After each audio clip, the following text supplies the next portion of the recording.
Magandang buhay sa lahat mga kagri. Welcome back sa ating channel. Shoutout sa bago at regular nating subscriber. Sasagutin ko lang po yung tanong, alin ba mas masarap?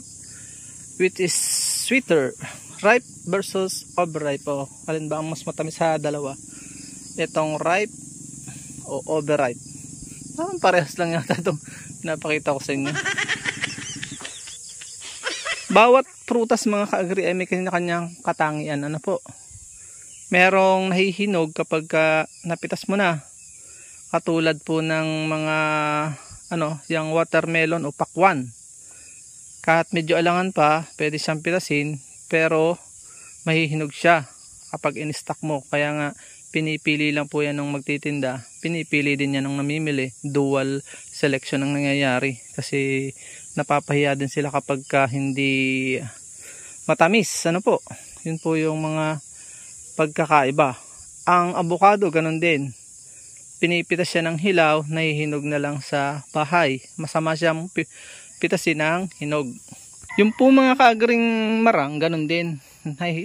Nahihinog siya sa puno, nahihinog din siya sa bahay. Mas masarap pong kainin yung hinog sa bahay kasi po na overripe, maasim-asim pagka Pero in the case na punta na tayo, hindi na tayo magsasampol pa. Kung may mga prutas pa po kayong alam na kapag ka na-stock ilalong na tamis, di comment nyo na lang po below. Yun po kaya dito sa dragon fruit, magkakaiba po ng case. Pakita ko sa inyo itong sample. Yan, ito ay hindi pa masyadong overripe. Ripe pa lang siya. Hahanap tayo ng ito, medyo makintab-kintab na siya. Kaya ako nga po pala ginawa mga kaagri itong video na to sapagkat may mga nagrereklamo, sama naman ang lasa ng dragon fruit na yan. Maasim. Bakit maasim? Ito po yun. Hindi pa siya overripe.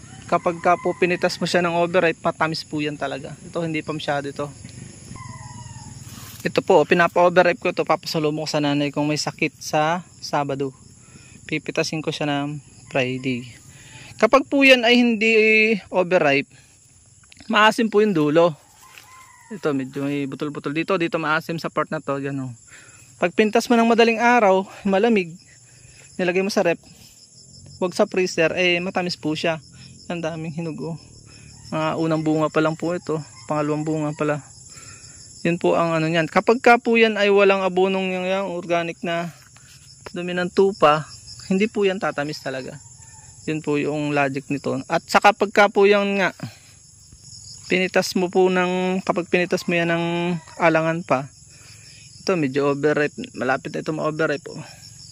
Hindi naman kailangang over na over. Ang overripe po ay yung medyo nagpuputok-putok na sila, parang pag hinawakan mo ay parang lalaglag na. Yun po yun. Kitang kita naman makintab na at violet na para bang siya ay lalaglag na.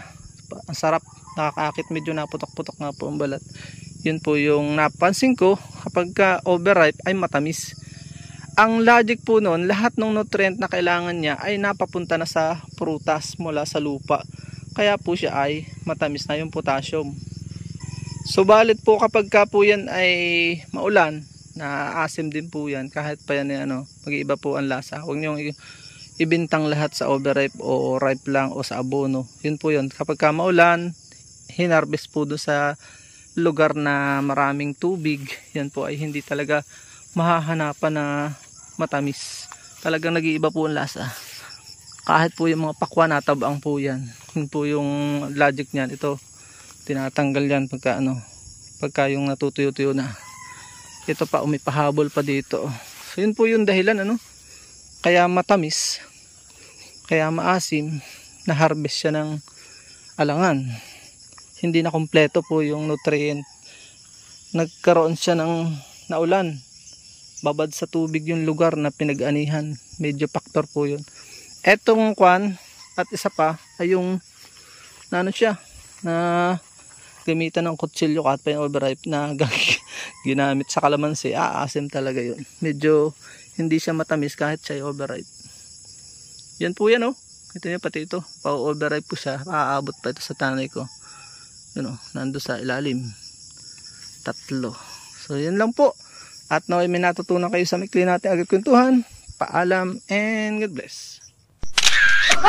At dyan po nagtatapos ang maikli natin vlog. Kung kayo po ay mahilig sa mga ganitong klaseng upload, huwag niyo pong kalimutang mag-subscribe at i-hit niyo na rin po yung notification bell para updated kayo sa aming mga upcoming videos. Paalam muna po sa ngayon.